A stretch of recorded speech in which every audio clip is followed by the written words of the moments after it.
اچھا شیخ صاحب یہ بتائیں، اصل کیسر صاحب کہہ رہے ہیں کہ 2 ججز کا نام آ رہا ہے، شاہ رخ ارجمن صاحب اور ہمایوں دلاور صاحب. وہ کہہ رہے ہیں جی انہوں نے توشہ خانہ کیس میں سزائیں سنائی تھیں، اب ان کو ہائی کورٹ کے اندر ایلیویٹ کر کے ججز بنایا جا رہا ہے، اور اس کے پیچھے بھی ایک موو ہے کہ کل کو یہی اپیلیں سنیں سب کچھ.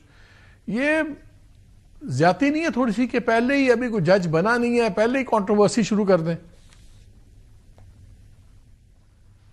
نہیں سر، یہ بالکل کوئی زیادتی نہیں ہے. عام طور پہ ایسے ہی ہوتا ہے کہ کورٹ میں جب آپ پیش ہوتے ہیں، باقی کورٹ میں کوئی بھی آدمی پیش ہوتا ہے اور آپ دیکھتے ہیں کہ جج آپ کے سامنے موجود ہے، اس سے یا تو آپ کا کوئی تعلق رہا ہے اور یا ہمیشہ یا کبھی آپ کی اس سے کوئی دشمنی، لڑائی یا کوئی اختلاف رہا ہے یا کوئی کانفلکٹ آف انٹرسٹ ہے، تو اچھے جج تو خود پیچھے ہٹ جاتے ہیں. نہیں تو کاؤنسل کہتی ہے کہ جناب آپ کا ہمارا یہ رولا یہ ہٹ جاتے ہیں. ان پرنسپل ایسے ہی ہوتا ہے ہمیشہ.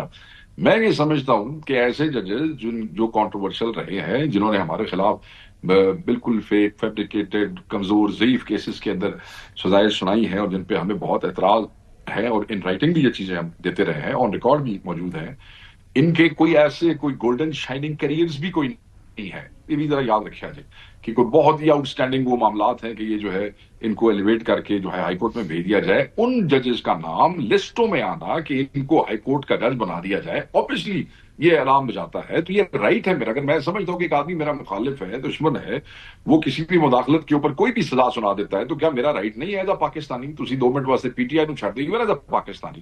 آئی have a right to object کہ دس از ناٹ فیئر.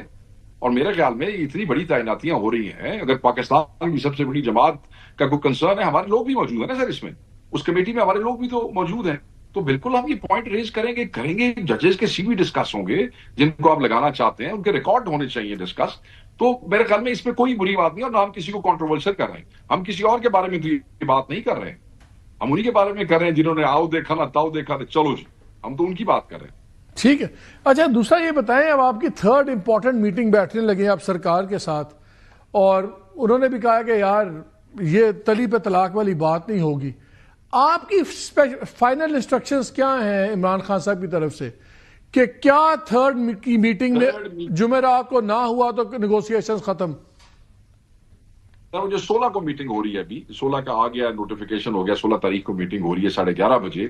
اس میں ہم ان کو بتا بھی چکے ہیں پہلے کہ آپ تیاری کر کے آئیں. بالکل میڈیا پہ بھی کہہ چکے ہیں، ان کو بھی کنوے کر چکے ہیں کہ فارمیشن آف جوڈیشل کمیشن کے حوالے سے ہم نے ڈسکشن کرنی ہے، اور ضرور کر کے آئیں، کیونکہ ہم اس تیسری نشست میں جوڈیشل کمیشن کے حوالے سے گفتگو کرنا چاہتے ہیں. اور جب وہ تیسری نشست ختم ہوگی then we will wait for the formation of the judicial commission. اور اگر تیسری میٹنگ کے اختتام کے بعد، اس نشست کے اختتام کے بعد وہ نہیں ہوتی فارمیشن، تو ہم چوتھی نشست میں نہیں جائیں گے.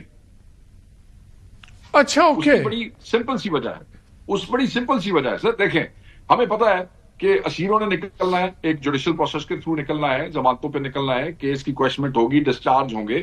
اگر یہ عدالتی پروسیس کو انفلوئنس نہ کریں تو وہ ان کیسوں کے پلے ہی کچھ نہیں ہے، وہ نکل آئیں گے. چلو وہ تو عدالت سے ٹھیک ہے sir, we have run out of time. بھی سمجھ گئے شیخ صاحب، بہت شکریہ آپ کا. We have run out of time. Thank you very much. ناظرین کلیئر انہوں نے بتا دیا ہے.